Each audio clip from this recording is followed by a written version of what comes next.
Hello, everybody. This is Ivory Davis, Louisiana Cannabis Nurse Navigator, coming to you today to talk about cannabis policy.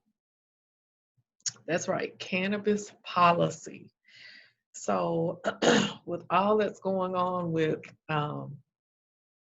quarantine, social distancing, and just a new way of life right now, I had kind of fell off in my research. And I knew that there was an important vote coming down the pipe from the United Nations in regards to international cannabis policy. Um, and I kind of just fell off with my readings on that. So I wanted to share with you guys. I had started catching back up, reading, figuring out what's going on, what was going on behind the scenes or whatever, because you don't hear about it a lot on the like in mainstream media. You're not going to hear about. You will hear about the chitter chatter with cannabis, but you don't hear about cannabis policy, like what's going on to impact policy, um, uh, you know, across the globe, really. So I don't know if you guys are already reading or you follow MJ Biz Daily. There is a reporter, Alfredo Pascal, and he does cannabis is his beat. International cannabis is his beat. And he does a great job. Anytime there's something going on, some type of action or movement, he's coming up quick with, to give you a summary of what happened. So I love to follow his readings. So over the few months, in order to get caught up, I went to his site and just really got caught up a lot with what's going on leading up to this vote before the United Nations. So I wanted to share with you guys. It was so intriguing, such a lot of information going on behind the scenes, and I promise you haven't been seeing any of this information that's going on in the probably in your news feed, unless you're following into people that are reporters or people that are following international cannabis policy. Otherwise, it's not your typical stuff that you'll see. So I just wanted to share with you guys because from reading it, I just thought it was very interesting. And then I had been kind of following closely what was going on in DC in regards to how much movement, and I've been posting about that a little bit, about the movement going on with cannabis in DC. When I say DC, I mean Congress in Washington, DC. But what's fascinating is, so you got international cannabis policy over here. And then you got what's going on in Congress. And you'll see through my presentation that sometimes it feels like they're kind of lock and step, and then other times it's like, boom, a direct clash on this body may have said something here, and then locally or in DC may have said something here, and it's like, and it makes you wonder if it's intentional, if it's politics at place, or what's going on with it. But anyway, I just wanted to share some of my readings with you guys and really, kind of catch you up too, because if you had fell off on, following what's going on, the big vote that's coming before the UN later this year, this is just a great time to dialogue. That vote is only a few months away, and of course we got a U.S. election, and all of it is somewhat interplay. I'll say that. So I was kind of concerned, or had thought about not doing this presentation because I didn't want to talk politics. I'm not trying to talk your political stances and all of that. That's not the purpose of me coming to you today. So let me just give that disclaimer as well. Today, I want to talk about cannabis policy, and it's hard to talk about that without talking about politics. So today we will talk about how politics affects cannabis policy or the future of cannabis policy without really talking about political stances or if we can. It's hard to separate it, trust me, but I will do my best to be as non-biased as possible. Now later on, so we'll start off talking about international policy, what's going on there, and then we'll talk about what's happening in Congress, and later on or what's happening in DC, and later on in the presentation, I probably will have to give like a statement of conflict of interest just to let you know what my stance is, because I'll probably talk a little bit more political-ish, what I'm watching in politics. And so we'll talk more about that. So I just want to be transparent and let you guys know we're talking about cannabis policy, current cannabis policy as it relates to current politics. But I am by no means trying to sway or anything like that. It's not about that for me. So that was the first thing I wanted to say. The other thing I wanted to say is too, in my presentation, I pretty much break the etiquette, the presentation etiquette. Normally in a presentation, a PowerPoint or something of that nature, you just have bullets with 1 or 2 words and, go from there. This presentation, it is a little more wordy, and it's wordy intentionally because my goal today with presenting my readings to you is really to engage conversation and things that from my reading when I was reading what stood out to me. So the only way for me to do that was to really just kind of put on the screen what stood out for me and things of that nature. So just know that I'm aware that the screens are wordy. Don't get lost in the words. Just try to follow me as much as you can, because the main important thing is just really talking about or pulling out from the articles what stood out to me or what was the most important. And for the sake of time, because that's the other thing, I wanted to get this information to you because there's so much literally going on every day, and I didn't want to wait 2 and 3 more days trying to make my slides cute and politically correct other than just to say, oh, copy and paste, let's put this on here, let's talk about that. So that's pretty much where we're going with that. So, and in this presentation too, we won't go all the way back into the history of the war on drugs.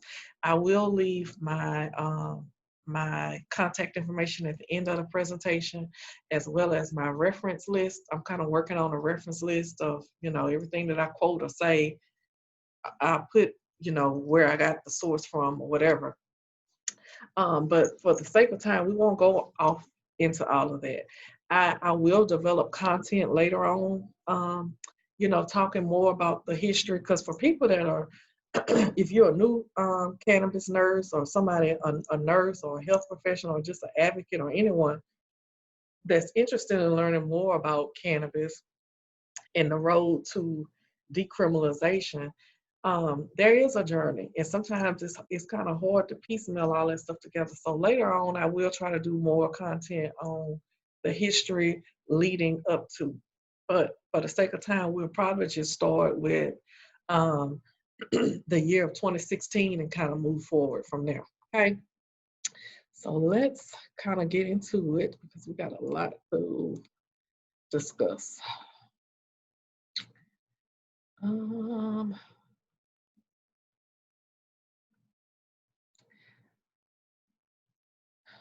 Okay, and I did this presentation in Canva. So just another disclaimer, I'm already seeing that some of the graphics are shifted and whatever. So anyway, again, this presentation is really talking about following the politics. And later on, we'll talk about what I call a critical 80 days of action on our road to federal decriminalization of marijuana or cannabis. We'll talk about that a little later. Just a little bit about myself. As I said earlier, my name is Ivory Davis, Louisiana Cannabis Nurse Navigator, and a medical cannabis or cannabis advocate. I am a workers' comp nurse case manager by trade, or by specialty rather, which is what the field that pretty much allowed me to lean into learning more about cannabis and cannabis research and policy and things of that nature, is because I deal with patients a lot that they're no longer in the workforce, or these are patients that cannabis may be a treatment option for them in the future. Right now, cannabis, medical cannabis, is not included in our it's not accessible to workers' comp patients. I'll say that. But I foresee that changing because as cannabis laws are progressing and things are changing on the ground, eventually I see, that changing, and a lot of workers' comp patients, just depending on their injury, are truly benefit could benefit from cannabis. So dealing with these patients and then seeing how cannabis laws were changing in Louisiana and things of that nature, it really made me lean in. And I've really just been on this journey to just get more information about cannabis and have really become a cannabis nurse advocate. Also, I am undergoing training for contract tracing for COVID, and that kind of just is of interest for me, just as a concerned citizen, but also because I'm seeing similarities and a point of intersectionality between COVID and cannabis. And there's actually research going on now about how cannabis may be a helpful treatment option for patients for COVID patients. So that's just something that I'm following and watching on that scale. So that's me in a nutshell. So we'll go ahead and we'll start talking about what's called the organization called Americans for Safe Access. So if you've never heard of this organization, please look them up. They're great. They're a great organization and something that you definitely should look into and research. So Americans for Safe Access is the largest. Let me move my screen here. Give me 1 second without messing this up.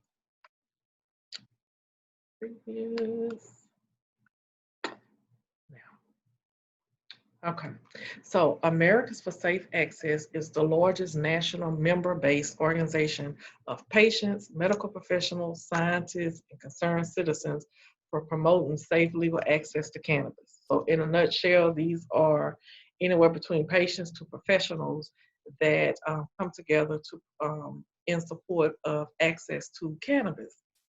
So this great organization submitted research, just research to the World Health Organization, pretty much showing the benefit of cannabis. And their research was solid, a good solid presentation or a good solid collection of information went before the World Health Organization with all of their evidence-based research. And in turn, the World Health Organization did review that research. They did a comprehensive review of the research, and not only did they review it, but in January of 2019, they issued a set of formal recommendations to reschedule cannabis. Huge. That's like, that's huge. After they looked at all of this, all of the documentation that was submitted to them from Americans for Safe Access, they reviewed it, researched it, and out of that came a list of formal recommendations to reschedule. So those recommendations went forth in March of 2019. The United Nations members pretty much said that they needed more time to consider. This is a big deal, a big vote, a big ordeal to consider when we're talking about rescheduling cannabis, and they needed more time. So the Commission on Narcotic Drugs, CND, basically voted to allow the members time to vote and voted to allow an extension on the. They voted to delay they voted to postpone the vote. Is pretty much the long and the short. Excuse me. So they postponed the vote on the World Health Organization's recommendations into December 2020. So just a few months away, there's a big vote before the United Nations on whether we're going to reschedule cannabis or not. So there were, I believe, from my reading, don't quote me, but I know there were at least two member states that that were in favor of delaying it. They was not ready to vote on it. They didn't want to talk about it at the time that it was brought before them. They wanted to delay the vote, and that may make you ask, well, who opposed? Who was not ready to vote on whether to decriminalize or deschedule? Excuse me, deschedule cannabis or not? Russia was one of the member states, and I quote from Mr. Pascal's, Alfredo Pascal's writing. He said, Russia, who opposed rescheduling cannabis and described the rescheduling recommendations by WHO as flimsy. So Russia felt like it was the recommendations from WHO were flimsy. That's good to know. Their position, where they stood on it, which so we know that Russia was not in agreement, or they felt like it was flimsy. So it makes you wonder, well, where do the United States stand? What was the United States position on this matter? The United States also voiced favor for the vote delay. They were not ready to vote on it either. They said that the recommendations presented challenges, whatever. So long and the short, the United States was at least one of the member states at the time that the recommendations were presented. At that time, they were not willing or in agreement at the time to move forward with voting. So that's good to know as we move further in the presentation, to know that the United States position as of just say January of 2019, they wasn't ready to vote. So the U.S. did agree to solicit input from the American public on the issue, which I think was a very positive thing to do, to say, okay, as we're not ready to vote, or we don't know what our position is on the matter. However, we're going to issue input or request input from the American public on the issue of international cannabis rescheduling in order to prepare them for the vote. So I thought that was good. So the FDA filed a notice with the Federal Registry, and in 2 weeks they received nearly 2,000 public comments, with a large majority urging the U.S. to support descheduling and legalization. That's good, right? So the World Health Organization comes up with a formal list of recommendations. They present those recommendations to the UN. The UN then says, UN, United Nations, so they present it, then the US says, well, wait a minute, this is moving too fast. We don't know where we want to go with that. We need time. The UN then says, okay, fine, we'll reschedule the vote to December 2020. In the meantime, the US was proactive and issued or sent out a request for public comment to say, let's get a feel for where everybody feels on this. And in 2 weeks, you got 2,000 comments, and those comments were heavily in favor. So we're on our way here, right? And it makes you think, okay, so where are we now? With knowing all of that. In March of 2020, the CND, remember that CND is the Commission for Narcotic Drugs. The chair, he said in a statement that it became very clear that some delegations did not have a clear understanding on the recommendations, and while others were prepared to vote. So this is why when I told you that my slides are very wordy, they're wordy intentionally, because the things that I pointed out in this wording were some delegations did not have an understanding. That makes me think who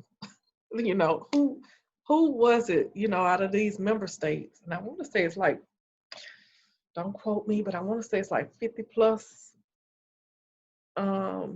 member states in the UN delegation, but please don't quote me on that. But I think that's what I've read in my reading.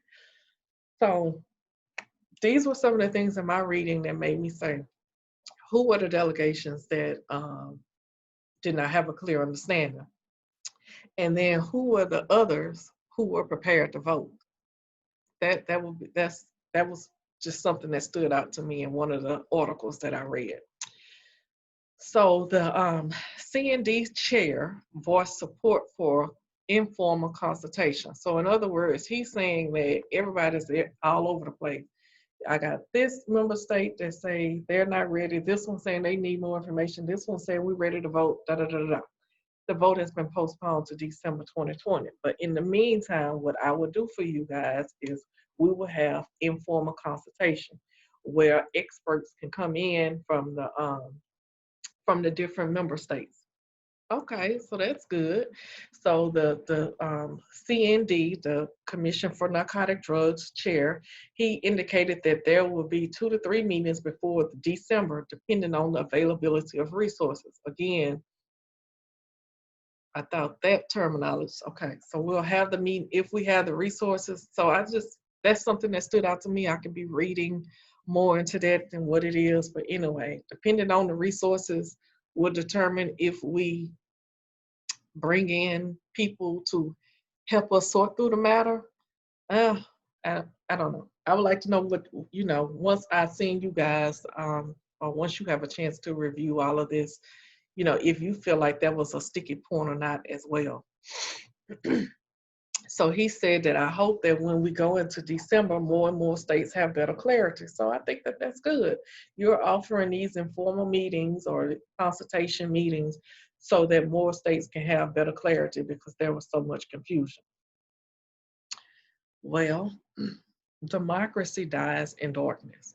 So even though I'm hopeful based on these meetings that are being scheduled, that they end up, being fruitful and we get a good outcome. And I thought that was proactive, but I don't know all of the steps and the traditions of the United Nations and what they normally do. This is why it's good to just read, because I learned so much about the process. And I thought that was good that they were hosting informal meetings, for the member states to sort through what you agree with, which recommendation you don't agree with, what's the sticking point. I thought that was good. Well, when I say democracy dies in the dark, it's because in more reading, I saw that the chair, the CND, what they call topical meetings, were closed to member states only. And then it said that this is a departure from the norm. See, I didn't know none of this because, again, you don't see none of this in the news. So these meetings that the chair, the Commission for Narcotic Drugs chair, agreed to host, these meetings are usually open. They're not just closed to the member states only. So why are we departing that norm? Why all of a sudden? And, and I get it. Maybe he's like, because the topic is so sensitive and we don't need any extra chatter coming in. I don't know. We don't need any extra chatter or confusion coming in. I want to close it off. Maybe so. I don't know. But it makes you think what else can go wrong after, because that just feels like that's less transparent to me. But maybe he had good reason. So, and then at that time that this conversation was going on, COVID hits. So it makes you think, okay, are you guys even going to have the meetings? Because this was early on, remember, in March of this year. So it makes you think, are you going to even have the meeting? Because now COVID has hit. Then the meetings, which are normally open to, I'm not going to say the public, but normally more transparent, you have departed the norms and have closed those meetings off. Now we're hit with COVID. So are the conversations stalled, or what happens from here? So now we're in May 2020. So the CND chair, again, he comes up and lays out a course to keep track of the December key votes. So I think that that's good. After COVID is hitting, COVID has shaken everybody to the core. He still came out and said, we're still trying to stay on track with the meetings for December, and he prepared a formal report. I think the report was only open to was not open to the public because in my Googling, I wasn't able to find this document that they said that was prepared. But nevertheless, in June, the United States Assembly announced that leaders would not be coming to New York for the annual gathering in September. This was the first time in 75 years, in the 75-year history of the United Nations. So because of COVID, they wasn't coming to New York. So of course, people that are following this was probably thinking, okay, there's no way that this vote is going to take place in December because now COVID is here, and now for the first time in the 75-year history, the leaders are not coming to New York for their annual gathering. But the General Assembly's president, he told a news conference that he hopes in the next few weeks that he would give their speeches, that he will be able to announce in the next 2 weeks how they would give their speeches. So we still got a little movement, even though COVID is going on over here. You know, the United Nations is still trying to pivot and trying to find a way to still move forward and have this vote in December. So July the 6th, 2020, the General Assembly, so remember that date, July the 6th, 2020. After COVID has hit, all of this stuff has happened. Guys, we're still trying to find a way to make it happen, whatever. So the General Assembly issued a scheduling update with all of the meetings and the dates and the times and all of that. That happened on July the 6th. Guess what happened a day later? I'm so glad you asked. July the 7th, the president formally withdrew the U.S. from the World Health Organization. Now, of course, from my understanding from reading, when you withdraw, you have to do it a year. You have to give like a year notice. You know, like if you quit a job, you got to give 2 weeks notice. I guess there's something in place with the World Health Organization. When you withdraw, you have to give a year's notice. So literally, one day after the World Health Organization came out with their reschedule, their pivot. You know, everybody's had to pivot in COVID. So after they came out with their pivot for the meetings, boom, the U.S. is saying we're no longer a part of, or we're withdrawing from the World Health Organization. Now, to put context into that, the U.S. is what the president announced that we were withdrawing because of things going on with COVID and the way the World Health Organization handled that or whatever. That's the reason for the withdrawal. Nothing per se on the surface in front of us to deal with this big vote, but it just makes you the timing, right? On the 6th, July the 6th, is okay, we're moving forward. COVID is not stopping us. We got this vote coming up, and then bam, the next day, we're no longer a part of the organization. So the U.S. has announced. The U.S. has put out an announcement that we are withdrawing from the organization that is bringing forth the recommendations to deschedule cannabis. That's huge when you a cannabis nurse. Now, none of this has been on the news or phrased like that, but that's just what's going on in my mind. Okay. So that's a big oh my God moment to me. You know, I would love to hear feedback from you guys to see, you know, if you guys agree with that, or if I'm reading into that, or if it's not that serious. I just may be, you know, overanalyzing. I would love to know your take on it. There's a lot of cannabis nurses that'll be watching this. So it makes you go, now where do we go from here, right? Because we're in the middle of COVID, things have reshuffled, rescheduled. Now we have withdrawn from that organization, even though it's not effective to next year, it kind of feels like now. So where do we go from here? So a day later, after that, Biden,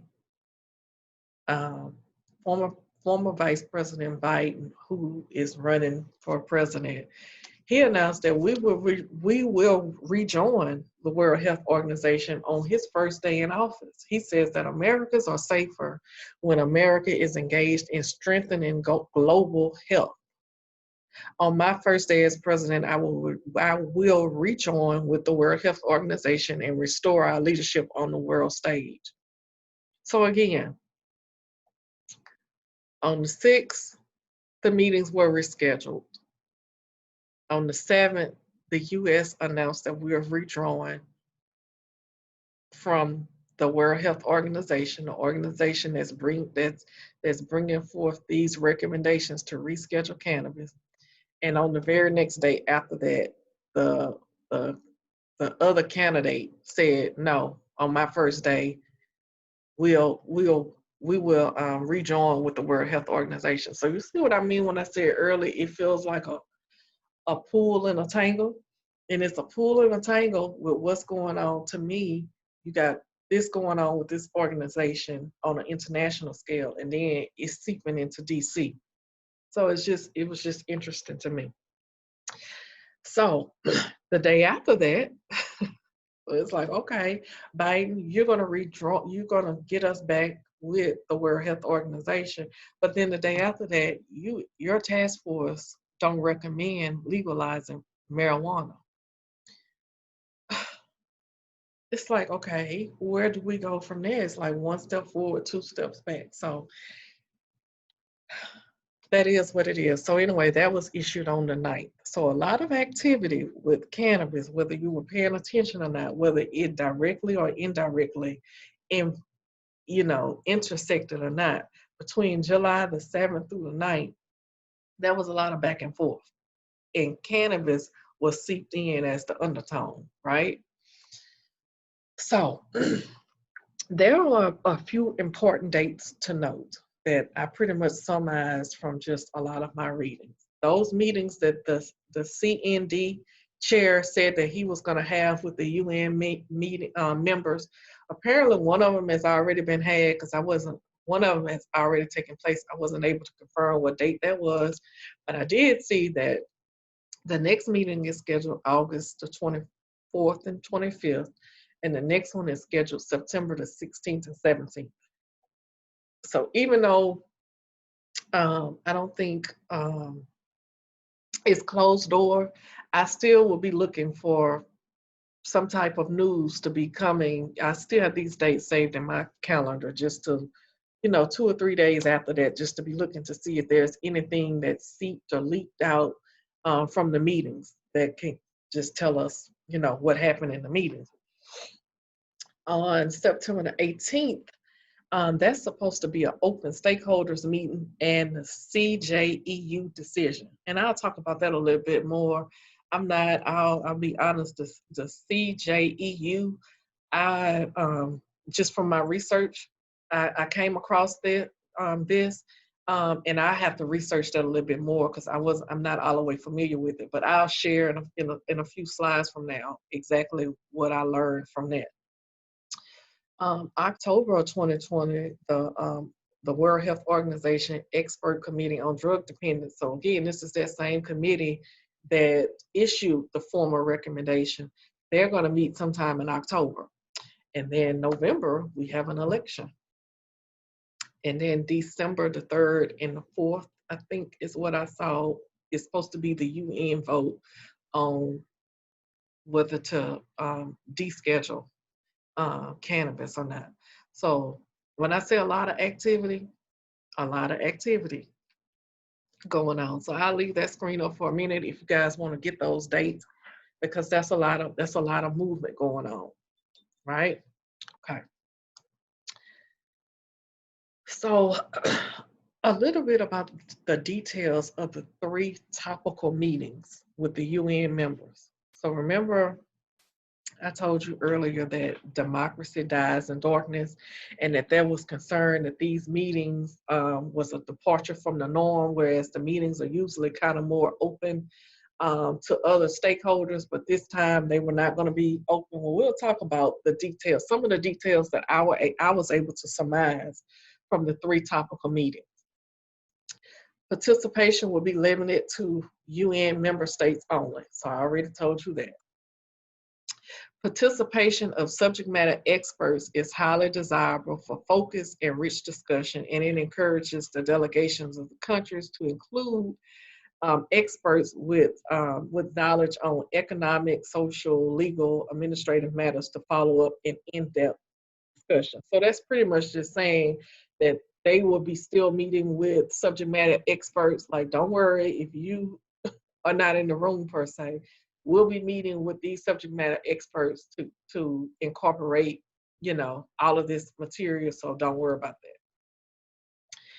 that. The World Health Organization will also be represented in the meetings in case there are any medical or scientific questions arising. So again, what they're pretty much saying is, if just because, and I think what they're talking about is like non-governmental organizations are the ones that are not being included in these meetings. So they're pretty much trying to shore up these governmental organizations, that just because you're not in the meetings, don't worry. We'll have experts there. The World Health Organization will be there to ask questions. There'll be a lot of people asking the questions that you normally will be asking if we allowed you into the meeting. It's what I gather. So the European decision, the European position. Now, this is what I was telling you about just a little while ago that I am not clear about as much. I didn't even know this was going on and what was the relevant. So it's something that I will have to research a little bit more. But for the sake of this presentation, I just thought I'll share it, even though I'm not all that familiar with it. But it says in early 2020, the European Union showed no signs of supporting a World Health Organization's recommendation that would clarify the preparations containing CBD in less than 0.2% THC are not under international control. So apparently that's one of the recommendations. CBD and the 0.2% of THC, that's one of the recommendations that's being brought forth. Something pertaining to that is one of the recommendations that's being brought forth by the World Health Organizations in their recommendations. Apparently, the European nation does not support that, or they were showing signs earlier this year that they were not supporting that. So it says that in May 2020 of this year, they issued an opinion that CBD should benefit from free movement in the EU because it's not a narcotic drug. So I guess that's some movement. At first, they were saying that they wasn't in agreement or aligned in position with it, and then in May 2020, they issued an opinion that CBD should benefit from free movement. I don't know. Like I said, I will have to research that a little bit more. I'm just not that clear on it. I'm sharing it in the presentation because if there's anybody that knows a lot about it or can share some updated articles, please, by all means, when it's posted or wherever you get this video from, please post it because I would like to read up more on what are they saying here. I'm not really clear about it. And it says that if the CND finally votes on the World Health Organization's recommendation in December, EU member nations, which represents almost a quarter of the total votes within the CND, will need to have a position about CBD-specific recommendation. So for whatever is going on, what it's pretty much saying is the EU position is very important when it comes down to the CBD-specific recommendation that's being brought forth by the World Health Organization.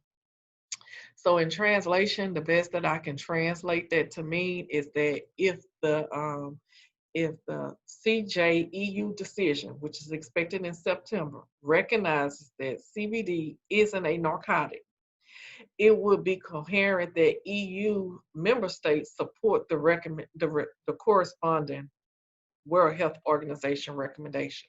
So in other words, what I gather is this body, the EU, is expected to vote in September on if they recognize CBD, if it is or isn't a narcotic.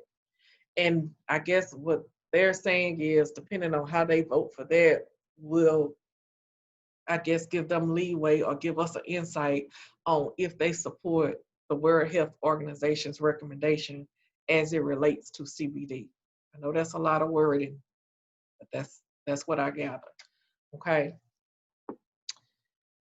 So the World Health Organization's expert committee on drug dependence, which drafted, like I told you, which drafted the recommendations for the cannabis scheduling, is scheduled to meet in October. So you got the EU is meeting in September to talk about their recommendation about CBD. You got you got the World Health Organization, this particular subcommittee, the same subcommittee that brought forth the recommendations to reschedule.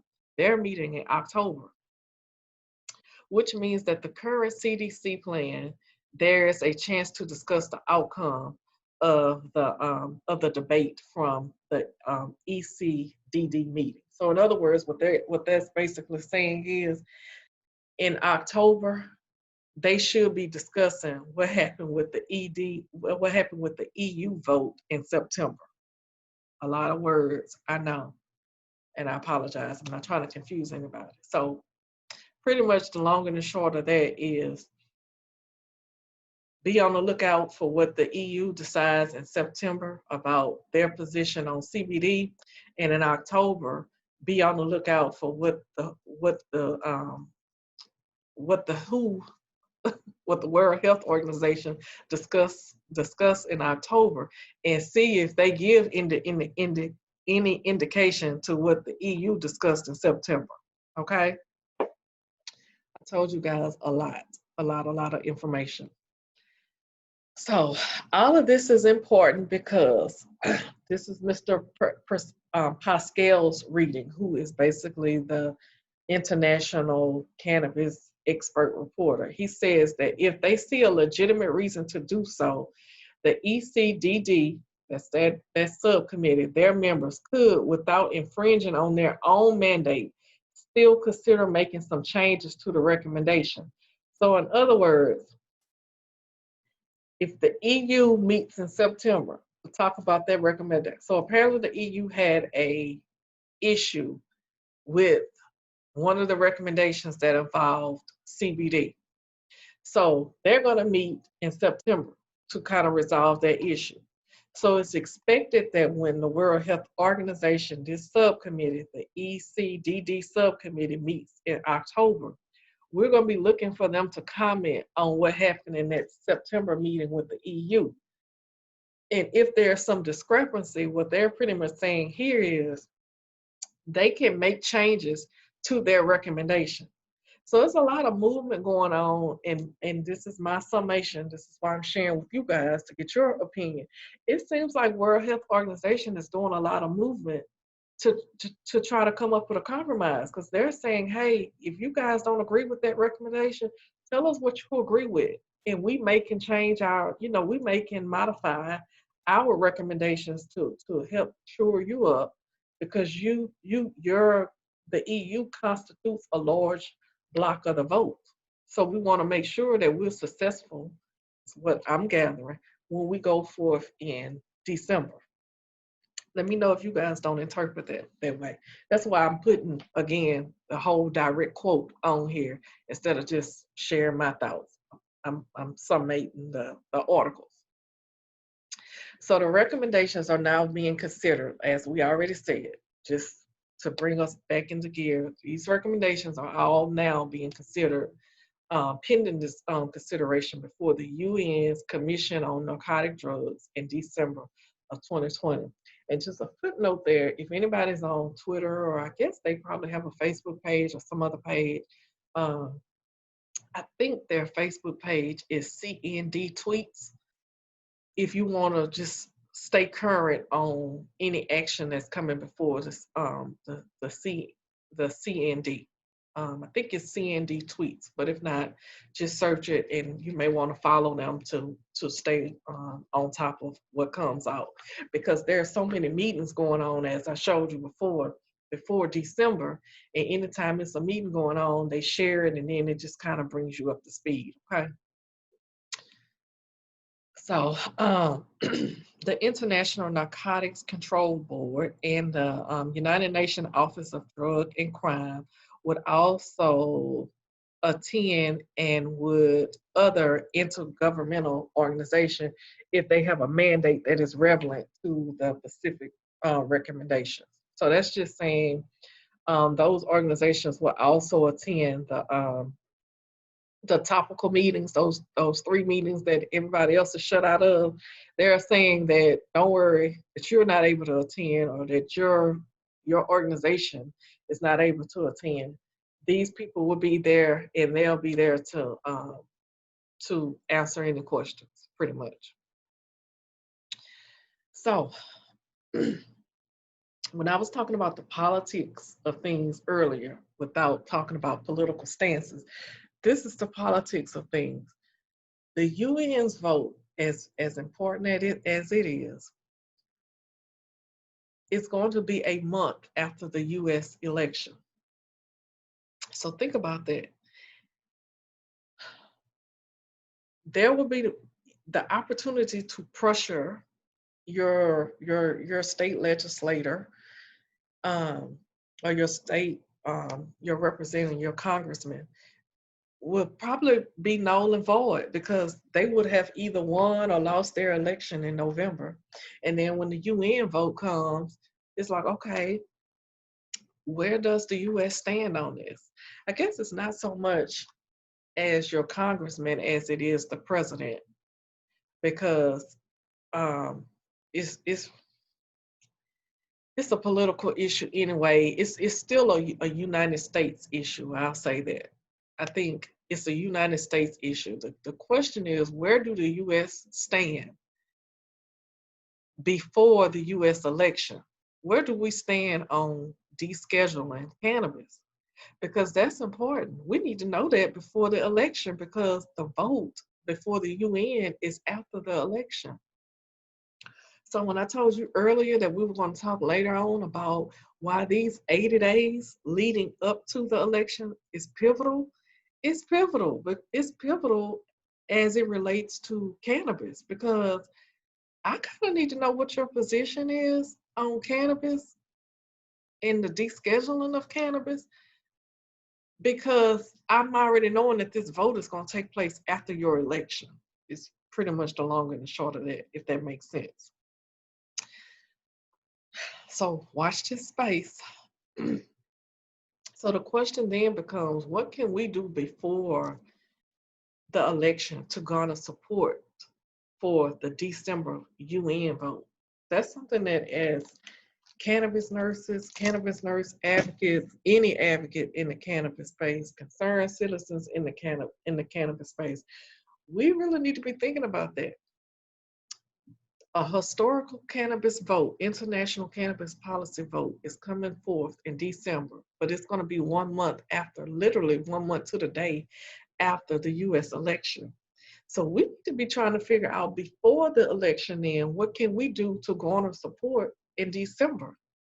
And so when I talk later on in part 2 of my presentation, we'll talk and you'll get to see that a lot of movement is going on. You can tell that a lot of people have thought about this question, because there's a lot of action going on, and it's probably a lot of fighting, I'll say that, probably going on.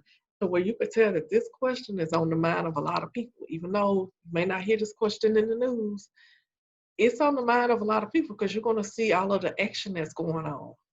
So that's just something to think about. Which makes me ask you, are you following the latest in the cannabis news? Again, CDN tweaks is good to follow to stay on top of the commission for the narcotic drug. I told you with MJ Biz Daily, Mr. Alfredo Pascal. Who else? Americans for Safe Access. And a lot of those, if you're following now, you'll see who they're following and who, and it'll help you to gauge who else to be following, because it kind of tells you who they're following, because you want to make sure you're getting good information. So those are some of the sources that I'm watching in regards to the international scale, with this big vote that's coming up in December. Those are some of the entities that I'm listening to stay abreast of what's going on. So again, this just shares the important dates for us to remember, and how things are lining up. So you got a lot going on. You got meetings going on in literally August, September, October, and then November we vote for the election, and then December the UN vote. Okay, so references, like I said, those references are available on request. I'm keeping like a little list of all of the articles and everything that I quote. The good thing about Mr. Pascal, if I'm pronouncing his name correctly, is in his articles he embeds a lot of stuff, and that's what I like. It's like if he's telling you about this, he'll have an article that's embedded that goes back to the previous, and it's just good to compile and keep up with the information. So you can email me or contact me. I am on Twitter, Facebook, Instagram, YouTube, or you can just email me. Probably would be the best way to email me, and I can send you my reference list. I would love to follow you, or please follow me on social media, also YouTube, if you can subscribe to my channel, because that's where I will be bringing more of my information. As I get more information and be following this, I will put that information on my YouTube channel, any further videos. The next video that I will do after this is pretty much like a part 2 of this video. And in that part 2, so in part 1, we talked about what's going on the international scale. Part 2, we'll talk about what's going on in DC. And I'll go more in detail on why I'm saying that the next 80 days are so important. And we will talk about the push for federal decrim by next month.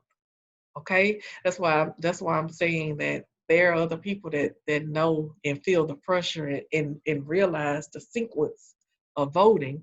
You got the UN vote in December, but the US election vote is in November. So there's a push, a group, an organization that's pushing to vote to decrim by next month.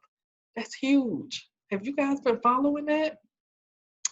We will talk about the M.O.R.E Act, because even though I had heard about the M.O.R.E Act when it passed, I think M.O.R.E stands for, I won't even try to marijuana opportunities reinvestment. I'm sure I don't remember, but anyway, the M.O.R.E Act is at the forefront right now too, as you can imagine, because the lead sponsor for the M.O.R.E Act is the brand new VP nominee, Senator Kamala Harris, excuse me.